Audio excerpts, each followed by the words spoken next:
नमस्कार दोस्तों, welcome back to my channel. Friends, मैं आप सबका अपने चैनल स्टॉक्स फॉर लाइफ पे बहुत स्वागत करता हूं। Welcome to STFL family. दोस्तों, मैं हर एक वो कोशिश करता हूं जहां दोस्तों आपसे एक बेटर कनेक्टिविटी बना पाऊं। ऐसा क्यों दोस्तों? बिकॉज मेरा काम ही है आप सबको बेटर से बेटर गाइडेंस देना। बहुत लोग पूछें कि सर आप क्या करने वाले हैं, मार्केट गिरे तो आपकी वॉच लिस्ट में कौन कौन से शेयर्स हैं, आप किस में स्टेक बढ़ाना चाहते हैं। To be very nice friends, मैंने 10 स्टॉक को छांटे हैं। जिन दोस्तों मैं जो हर स्टॉक के बारे में डिस्कस करता हूं वो सब नहीं है। कुछ कुछ मिड कैप के भी हैं, कुछ कुछ स्मॉल कैप के भी हैं जिसको मैं बहुत दिन से ट्रैक कर रहा हूँ। कुछ कुछ दोस्तों नॉन स्टॉक भी दिखाई पड़ते हैं और कुछ कुछ ऐसे स्टॉक्स हैं जो मार्जिन ऑफ सेफ्टी पे खड़े हैं, जहाँ पे खोने के लिए कुछ नहीं है, पाने के लिए बहुत कुछ। और जैसे ही दोस्तों मार्केट आज के जैसा गिरा है, मतलब आज तो बहुत माइनर करेक्शन हुआ, लेकिन कल अगर बॉन्ड यील्ड की वजह से हो गए, कोरोना वायरस लॉकडाउन की वजह से हो गए, तो फ्रेंड्स उन सब स्टॉक को दबोच देना है, क्योंकि उन सब स्टॉक में ग्रोथ है, फंडामेंटल सही है, बहुत ही स्टेबल स्टॉक दिखाई पड़ते हैं। और सर मैंने मिड कैप, लार्ज कैप और स्मॉल कैप तीनों में से लिया है, जहाँ पे आपको एक परफेक्ट बैलेंस हो पाए, जिसको मैं एकदम मॉनिटर कर पा रहा हूँ, जिसमें मेरी फुल कोशिश है, पूरी कोशिश है कि मैं अपने स्टेक को इस मतलब गिरावट में भी बढ़ा पाऊँ। और दोस्तों वही स्टॉक डिस्कस करूंगा ऑनेस्टली। चैनल फर्स्ट टाइम होंगे सब्सक्राइब कर सकते हैं इसे क्वालिटी कंटेंट को सबसे पहले एक्सेस करने के लिए। Now without dealing in for time, let's begin. तो गाइस, अगर आज के ऑल टाइम हाई की बात की जाए, ऑल टाइम हाई तो निफ्टी का बहुत ही आगे है, मीन्स बहुत दूर भी नहीं है, लेकिन आप देख सकते हैं कि आज की ट्रेडिंग डे की हाई की बात की जाए या फिर सेंसेस की, तो सेंसेस दोस्तों आज के ट्रेडिंग डे की हाई की बात की जाए वहाँ से तो 800 से लेकर 900 पॉइंट लुढ़कता हुआ दिखाई पड़ा है।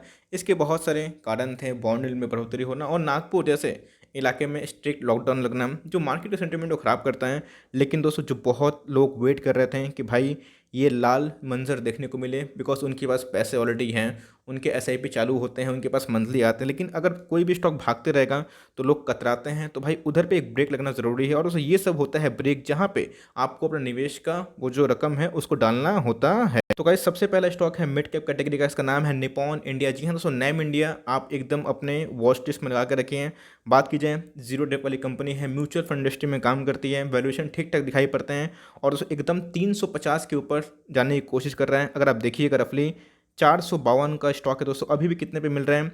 जी हाँ दोस्तों, 346 के लगभग है मेरे पास दोस्तों। इसके पास मतलब मेरे पास इस शेयर में अच्छा खासा स्टेक है, इसमें और एचडीएफसी एएमसी में। लेकिन जैसे मैंने बताया कि एचडीएफसी एएमसी में ज़्यादा स्टेक है और इसमें थोड़ा कम है। तो दोस्तों मैं एक डिप का इंतजार कर रहा हूँ, जहाँ पे मुझे पक्का एक मौका मिलना चाहिए कि इस पे अपना निवेश का अमाउंट बढ़ा लो। दोस्तों ये सब सारे जो स्टॉक है मेरे कोर पोर्टफोलियो में जाएंगे, तो इसलिए अगर चाहे तो पोजिशनल भी कर सकते हैं, लॉन्ग टर्म का निवेश भी कर सकते हैं। कभी 335 के नीचे मिल जाए, 330 के राउंड मिल जाए, तो फ्रेंड्स इधर पे एकदम बिना झिझक के हुए इसको उठा सकते हैं। बिकॉज अगर ये ब्रेकआउट सक्सेसफुल रहा 360 के ऊपर, तो फ्रेंड्स ये 400 के भी जर्नी कर सकते हैं, और 400 को तोड़ा तो नया ऑल टाइम हाई फिर लगा सकता है। ये समय लगेगा, लेकिन कंपनी डेट फ्री है, तो आपको फ्रेंड्स निपॉन इंडिया में ज़रूर आप खेलना चाहिए। फंडामेंटली बहुत ही अच्छी कंपनी है, और सबसे इंपॉर्टेंट चीज़, इस पर 1 रुपये का भी कर्जा नहीं है, जिसको और फंडामेंटली मजबूत बना देती है। तो गाइस, दूसरा स्टॉक है टाटा कंज्यूमर प्रोडक्ट्स। ये दोस्तों बात की जाए 31 मार्च, ये डेट याद रखिए, बहुत दूर नहीं है, बहुत पास हमें दिखाई पड़ती है। और दोस्तों इसका जो नामांकन है, इसका जो नाम है, ये हमें निफ्टी 50 के अंदर दिखाई पड़ेगा। तो वेरी ऑनेस्ट, मैं खुद सरप्राइज हूँ कि इतना जल्दी इसका नाम कैसे आ गया, लेकिन ठीक है, वो तो दोस्तों बाजीगर कहलाता है जो जल्दी काम कर जाता है। तो एनीवेज आप देखते हैं कि टाटा कंज्यूमर प्रोडक्ट्स बहुतों को घुसने का मौका नहीं दे रहा है। अब बहुत डीप करेक्शन का उम्मीद मत लगाइएगा, डीप करेक्शन का सोचिएगा दोस्तों, तो आपके सामने डीप करते करते बहुत लॉन्ग मीन्स जम दे देगा। तो मेरे हिसाब से 654 का स्टॉक है।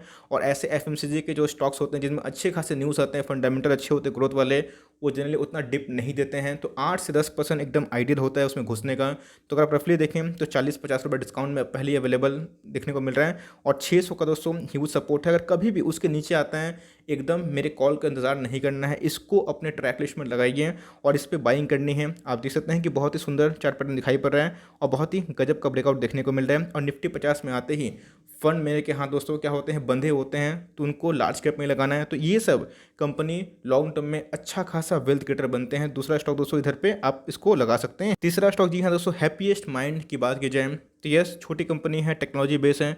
तो अगर मुझे रिस्क खेलना हुआ दोस्तों कोई भी आईटी इनोवेशन वाली कंपनी पे, तो जी मैं हैप्पीएस्ट माइंड पे निवेश करना पसंद करूंगा। इस कंपनी को मैंने बहुत ही ज़्यादा एनालिसिस करी, इसके बहुत रिसर्च करी, इसके पैटर्न देखे, फंडामेंटल देखा, बहुत बार विजिट करी इनके वेबसाइट पे, इनके ना जाने कितने सारे दोस्तों मैंने इनके इंटरव्यू देख लिए, इनके सीईओ की, इनके लाइक मैनेजमेंट की, तब दोस्तों जाके मुझे अपने आप को कन्विंस कर पाया कि नहीं, इस पर एक लॉन्ग टर्म गेम किया जा सकता है।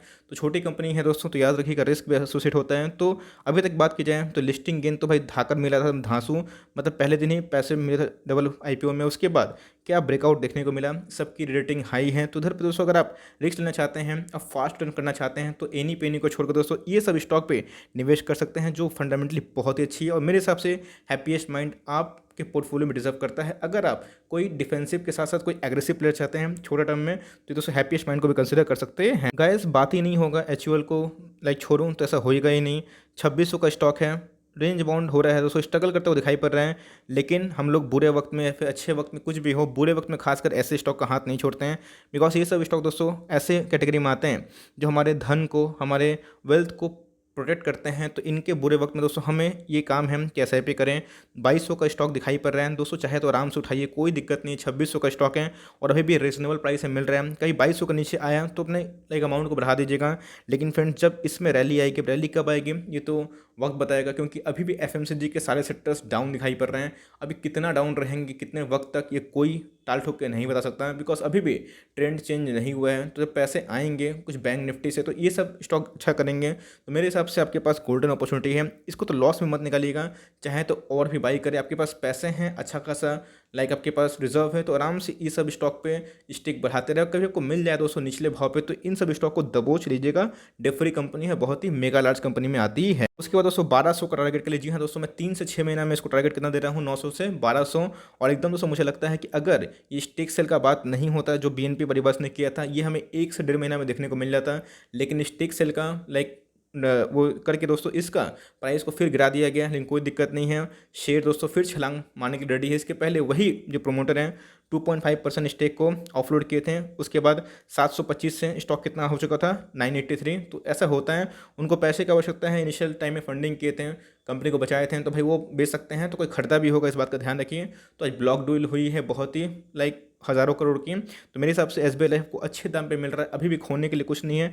डेफरी कंपनी है। इंश्योरेंस कंपनी की बात की जाए तो बहुत ही अच्छी मार्केट लीडर कंपनी में आती है और इंडस्ट्री पी से काफ़ी सस्ती है। एक रोल प्ले नहीं करी है, एकदम सोई हुई है। लेकिन दोस्तों उसको उठाइए, उठाते रहिए। बिकॉज देख लीजिएगा जब 1200 बजाएगा तो आप ही पूछिएगा। तो ऐसी कंपनी को छोड़ना नहीं है और आपको पेशेंसली होल्ड करना है। लार्ज कैप वाली कंपनी है और जीरो रिस्क वाली कंपनी है और इनके सेक्टर बूम आने वाले टाइम में करेंगे ही करेंगे। तो इसको भी अपने वॉच लिस्ट में लगा सकते हैं। एचडीएफसी बात की जाए लिमिटेड, मैं एचडीएफसी एएमसी लाइफ के बारे में नहीं बोल रहा हूँ। चाहे तो एसबीआई लाइफ की जगह एचडीएफसी लाइफ ले सकते हैं, वो भी अच्छी एक अपॉर्चुनिटी है। लेकिन एचडीएफसी एएमसी लाइफ या फिर सबकी बात की जाए, एचडीबी फाइनेंशियल, सबके फादर की बात की जाए दोस्तों, तो हमें एचडीएफसी देखने को मिलती है, जो कि एचडीएफसी बैंक के भी प्रमोटर देखने को मिलते हैं। 2500 का स्टॉक देखने को मिल रहा है। कितना का स्टॉक है दोस्तों, 2900 का स्टॉक था और आपको अच्छे खासे तकरीबन देखूं तो 400 के डिस्काउंट में अवेलेबल दिखाई पड़ रहा है। जी हाँ दोस्तों, आप खुद ही डिसाइड करिए। ऐसी कंपनी अगर डिप में मिलती है 400, 500, 600 तो आपको बाई करना चाहिए, फिर नहीं करना चाहिए। इधर से जो छोटा पहाड़ है दोस्तों, ढह गया था एक 2008 का, और आप देखते कि उसके बाद आपको लगता है कि हाउस लोन कभी नहीं बिकेंगे। ऑफकोर्स दोस्तों हाउस लोन लेने वाले लोग अभी मान के चलिए कि पेंडेमिक है तो नहीं है, लेकिन क्या आपको लगता है कि आने वाले टाइम में नहीं होंगे? बिना घर का दोस्तों इकोनॉमी चलेगा ही नहीं। इसलिए गवर्नमेंट हमेशा कोशिश करती है कि होम लोन को सस्ता किया जाए। घर बिके तो उसमें पेंट होगा, उसमें दोस्तों लकड़ी आएंगी, उसमें फ्रिज आएंगे, उसमें एसी लगेगा, है ना। दुनिया भर का दोस्तों नाना प्रकार का इकोनॉमी में बूम होगा। इसलिए घर का बिकना बहुत ही इंपॉर्टेंट है।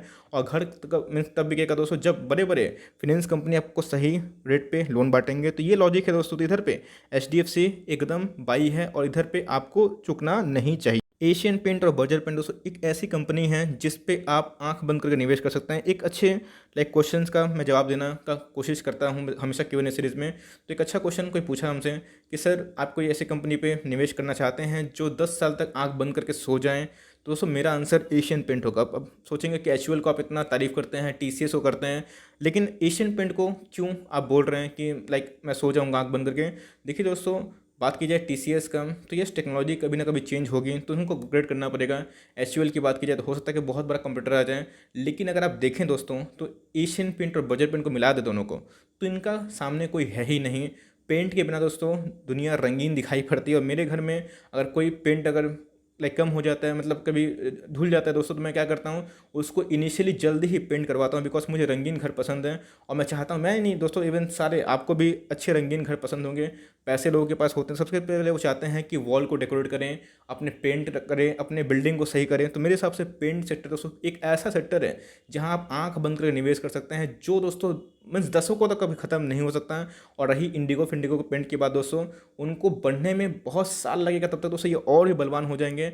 400-500 डिस्काउंट मिल रहे हैं और ये लॉजिक है दोस्तों, बिकॉज ऐसी लॉजिक अप्लाई करिएगा तो लॉन्ग टर्म में अच्छा खासा वेल्थ क्रिएट करेगा।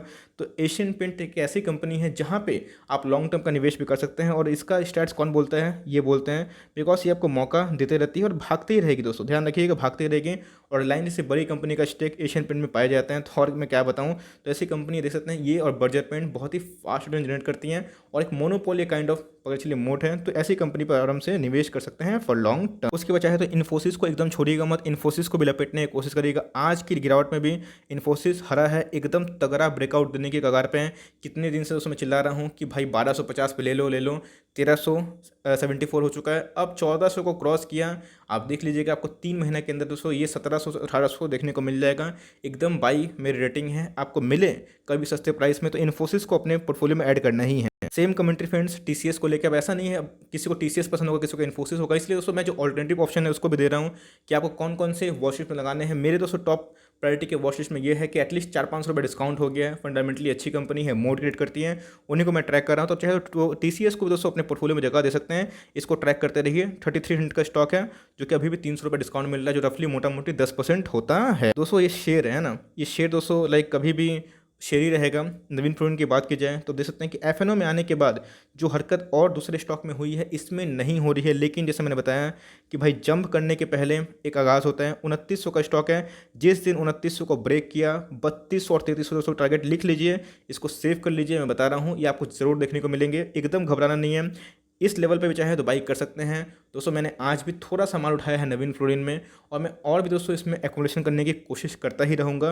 और जहाँ दोस्तों आपको सस्ते भाव में मिले इसको लपेट लेना है। आप देख सकते हैं कि मल्टी बैग रिटर्न दिया है और आने वाले टाइम में जो कंपनी की परफॉर्मेंस है वो और भी बेहतरीन है। प्राइस की बात की जाए 32 के पी में है, तो कोई 320 के पी पे नहीं है दोस्तों, जहाँ पे अभी मार्केट में बहुत हाई पी पे सब चल रहे हैं। ये सब दोस्तों 10 स्टॉक है जिसको ट्रैक करना है। आप इनमें से कौन कौन सा स्टॉक खरीदना पसंद करें कमेंट बॉक्स में जरूर बताएं। और आपको स्पेशल स्टॉक को ट्रैक करना है। ऑफकोर्स मैंने रिलैक्सो का नाम नहीं लिया, बहुत स्टॉक का नाम नहीं लिया, लेकिन जो बाइंग जोन पे फ्रेंड्स मैंने उसका नाम लिया। कुछ कुछ बाइंग जोन पे नहीं है, फिर भी वो गिर नहीं रहे हैं तो उसको मैं ऐड करूँगा। और इन सब कंपनी पर ध्यान रखिएगा, मैं अपने स्टेक बढ़ाने की कोशिश करूँगा। ऑलरेडी फ्रेंड्स ये सब सारे स्टॉक्स मेरे कोर पोर्टफोलियो का स्टॉक हिस्सा हैं, तो ऑफकोर्स मैं वही स्टॉक बताता हूँ जो मुझे पसंद नहीं बल्कि पोर्टफोलियो में रहते हैं। तो इन सब स्टॉक को ज़रूर ट्रैक करें और कभी मिले तो मैं अपना स्टेक बढ़ाने का सोच रहा हूँ। आप क्या करेंगे कमेंट बॉक्स में जरूर बताइए। For timing that's end of video helpful लगी तो भाई एक लाइक करते, चैनल फर्स्ट टाइम होंगे तो सब्सक्राइब भी कर सकते हैं। फर्दर कोई डाउट है उसको ड्रॉप करना ना भूलो, कोई स्टॉक का रिव्यू चाहिए उसका नाम भी ड्रॉप कर सकते हैं। I would love to make a video on your demand. तो गाइस मिलते हैं जल्दी ही, तब तक के लिए bye. Thanks for watching friends, God bless you all.